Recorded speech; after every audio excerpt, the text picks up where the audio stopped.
Hello student, आज हम बात करते हैं प्रकाश के अपवर्तन की, रिफ्रैक्शन ऑफ लाइट। अब प्रकाश का अपवर्तन क्या होता है? इससे पहले हमने प्रकाश का परावर्तन पढ़ा था। प्रकाश का परावर्तन परावर्तन क्या होता है? जब कोई प्रकाश किरण एक चमकदार सतह से टकराती है तो उसी वापस उसी माध्यम में लौट जाती है जिस माध्यम से वो आई है। उसको हम क्या बोलते थे? परावर्तन बोलते थे। अब यहाँ पर हम बात करते हैं अपवर्तन की। अपवर्तन अपवर्तन कब होगा? जब दो माध्यम होंगे, दो मीडियम होंगे। एक जैसे हम वायु या दूसरा कांच ले लें, एक कांच ले लें या दूसरा पानी ले लें, जल ले लें। तो अगर अभी तक तो हम पढ़ रहे थे कि एक ही माध्यम में प्रकाश किरण आ रही थी तो वो कैसे लौट रही थी, किस किस नियम से लौट रही थी। लेकिन अब अगर प्रकाश की किरणें एक माध्यम से दूसरे माध्यम में प्रवेश करेगी तो कैसे वह बिहेव करेगी, कैसे उसका व्यवहार होगा, तो इसके बारे में हम पढ़ते हैं प्रकाश का अपवर्तन। तो प्रकाश का अपवर्तन क्या होता है? जैसे हम जानते हैं कि प्रकाश एक सीधी रेखा में चलता है। यह बहुत से प्रयोगों द्वारा सत्य भी हो चुका है। जब प्रकाश किरण सर्वथा समान घनत्व वाले एक माध्यम में जाती है, यदि प्रकाश किरण एक माध्यम से दूसरे माध्यम में जाने दिया जाए तो प्रकाश किरणें दो माध्यम के बीच एक सीमा अपनी दिशा में परिवर्तन कर लेती है अथवा मुड़ जाती है। इस घटना को हम क्या बोलते हैं? प्रकाश का अपवर्तन बोलते हैं। प्रकाश की दिशा में परिवर्तन वह एक माध्यम से दूसरे माध्यम में जाती है, प्रकाश का अपवर्तन कहलाता है। दूसरे शब्दों में क्या बोलेंगे? प्रकाश का मुड़ना जब वो एक माध्यम से दूसरे माध्यम में जाती है तो उसको हम क्या बोलते हैं? प्रकाश का अपवर्तन कहेंगे। जैसे यहाँ पर हम देखेंगे प्रकाश का अपवर्तन। मान लेते हैं हमारे पास एक क्या है, आयताकार एक कांच का गुटका है। यहाँ पे आयताकार कांच का गुटका जिसको हमने नाम दे दिया PQRS। PQRS ये कांच का गुटका है और हमारी जो किरणें हैं वो कहाँ से आ रही है? ये वायु से, यहाँ से, यानी कि यहाँ से हमारी किरण आ रही है और प्रकाश के गुटके में आ रही है। उसके बाद वो कैसे बिहेव कर रही है, कहाँ को जा रही है? PQRS एक क्या है? हमारा आयताकार कांच का गुटका है।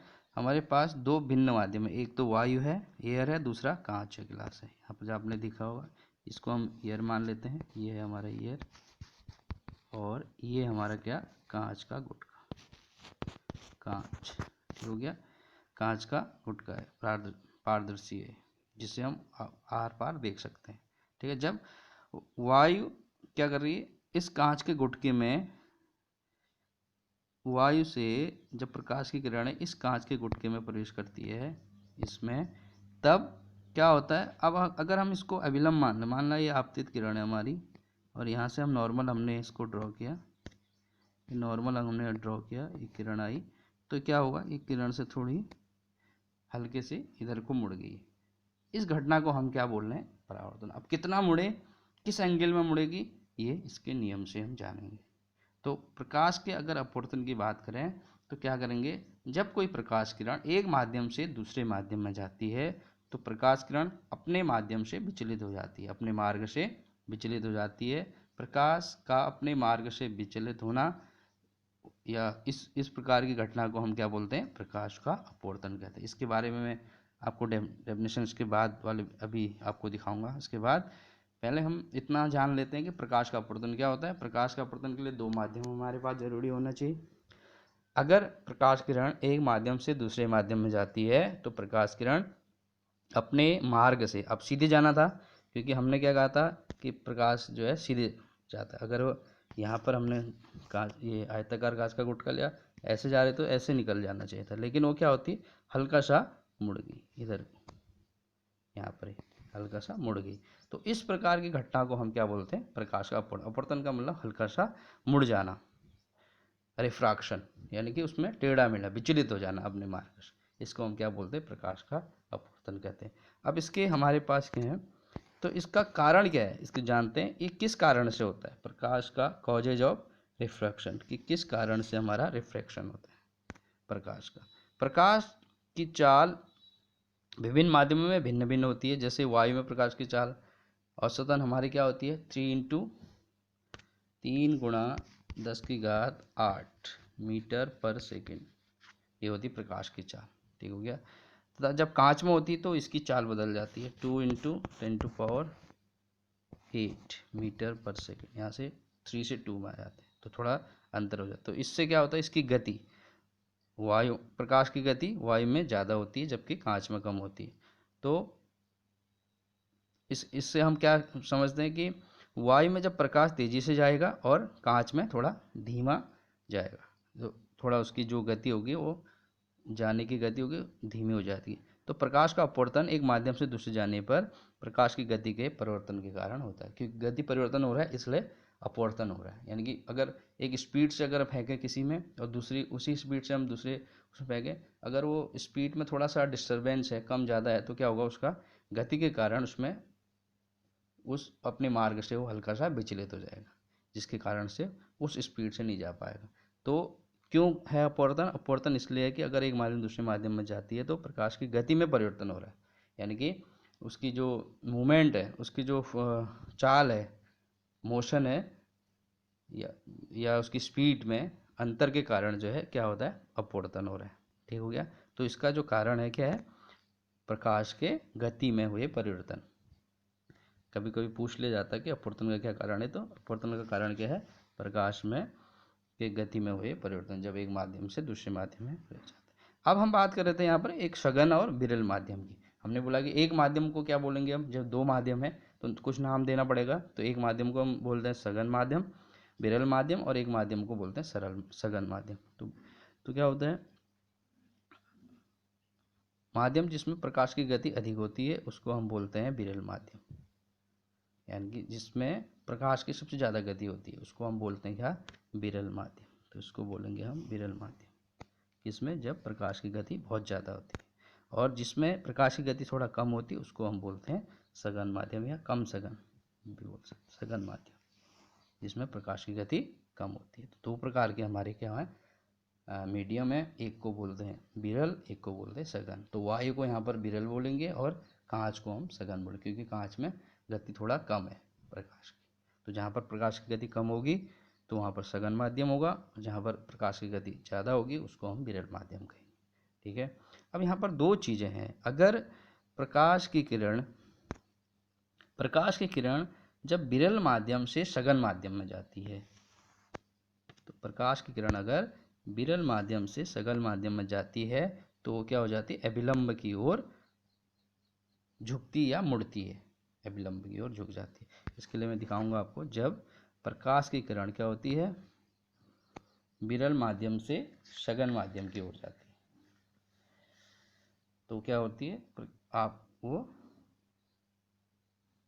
तो अभिलंब की ओर वो मुड़ जाती है हल्के से। ये यहाँ पे जब प्रकाश की यहाँ पर से ये यहाँ से प्रकाश की किरण आई और ये हमारा क्या हुआ, सघन माध्यम, तो जाना था सीधे इसने इधर, तो हल्के से इधर की ओर होगी। तो ये हल्के से, ये अगर नॉर्मल ले लें, नॉर्मल की ओर, अभिलंब की ओर क्या होती है, मुड़ जाती है, झुक जाती है। अगर कब, जब विरल से सघन की ओर जाती है। ठीक हो गया। अगर सघन से विरल की ओर जाएगी तब क्या होगा, ये अगर सघन है ये कांच, ये अगर यहाँ से विरल की ओर जा रही तब क्या होगा, तब जाना कैसा था इसने, ये ऐसा था और सीधे जाना था, लेकिन ये यहाँ आ गई, बाहर की ओर आ गई। यानी कि वो क्या हो जाती है, दूसरी स्थिति में क्या होता है, जब प्रकाश सघन से विरल की ओर जाती है तो अभिलंब से बाहर की ओर झुक जाती है, मुड़ जाती है। ये अभिलंब ये था, इससे बाहर की ओर जाती है, जाना था सीधे इधर आना चाहिए था, लेकिन ये और बाहर की ओर चले जाती है। तो ये दो प्रकार से हमारे क्या होते हैं, ये दो उसके कारण होते हैं। ठीक हो गया। तो ये दो जो डायग्राम है आप सही से समझ जाना, कि अगर विरल से सघन की ओर जाती है तो अभिलंब की ओर झुक जाती है, और सघन से विरल की ओर जाती है अभिलंब से बाहर की ओर झुक जाती है, मुड़ जाती है। ठीक हो गया।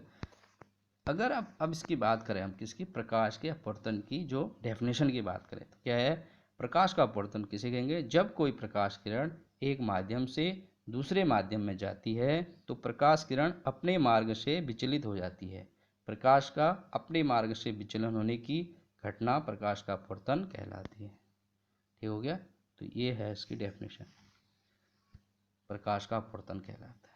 अब यहाँ पर अगर हम ड्रॉ की बात करें तो मान लेते हैं हमारे पास क्या है, दो माध्यम है। पहला माध्यम, इसको इससे पहले भी हमने देखा था कांच और उसमें, तो ये एक माध्यम ये हो गया, और एक माध्यम ये हो गया। ये जो आने वाली किरण आपतित किरण, उसके बाद अपवर्तन के बाद क्या, उसको अपवर्तित किरण बोलेंगे। वहाँ परावर्तन के बाद परावर्तित किरण बोल रहे, तो यहाँ पर अपवर्तित किरण बोलेंगे। तो ये हो गया आपकी अपवर्तित किरण। अब इसके दो नियम भी होते हैं। क्या क्या नियम होते हैं पढ़ लेते हैं। आपतित किरण, अपवर्तित किरण, एक आपतित होगी आने वाली, एक पर अपवर्तन के बाद जो अपवर्तित किरण होगी, तथा और एक हो गया बीच में क्या बोलते हैं उसको, अभिलंब। अभिलंब तीनों एक ही तल पे होने चाहिए, ये एक ही तल पे होने चाहिए। ठीक हो गया। और दूसरा क्या होता है, इसको हम स्नेल का नियम भी बोलते हैं। ठीक हो गया, इसको हम स्नेल का नियम भी बोलते हैं।